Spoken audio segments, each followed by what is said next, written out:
Hello friends, this is Devbrata Pramanik and you are watching my channel Physics Friends. Today we are going to find out the magnetic field produced by a straight current carrying wire at a field point P at a distance A from the wire. First, we draw a perpendicular line PO on this wire. Then we consider an elementary segment dx of this wire at a distance x from O. The position vector of the field point P with respect to dx is r and the angle between dx and r is alpha. So applying Biot-Savart law, the magnetic field produced by this elementary segment dx at P would be dB is equal to mu naught I by 4 pi r square dx sin alpha phi cap, where phi cap is the unit vector along the azimuthal direction. Here phi cap, the unit vector phi cap is pointing into the page at P. Now we have a term sin alpha in this elementary magnetic field expression. What about this sin alpha? Sin alpha is equal to sine of this angle, but sine of this angle is equal to cos theta. So sin alpha becomes cos theta.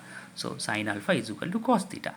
And from this configuration, x is nothing but a tan theta. X is equal to a tan theta.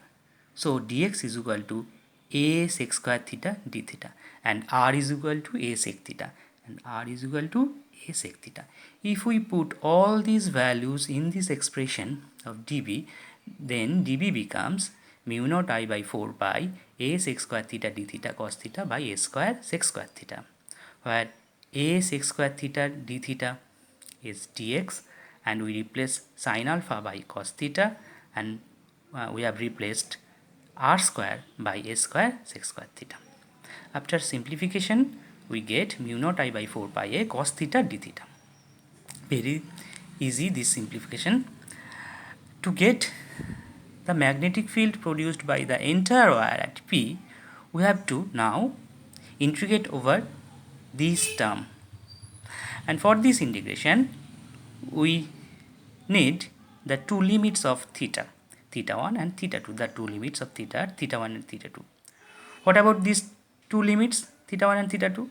These two angles, theta 1 and theta 2, are nothing but the angle made by these two ends of the wire.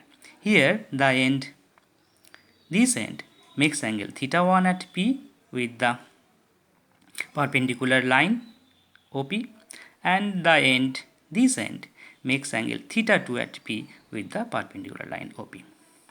So after this integration, we get the magnetic field produced by the wire at P as mu naught I by 4 pi a sin theta 2 minus sin theta 1 phi cap. We may have other configuration also. Look at this. Look at this configuration here. Here theta 1 is minus theta 1. This angle is minus theta 1. So if we put minus theta 1 here in this expression, we get the magnetic field produced by this wire at P for this configuration. B is equal to mu naught I by 4 pi a sin theta 2 plus sin theta 1 phi cap.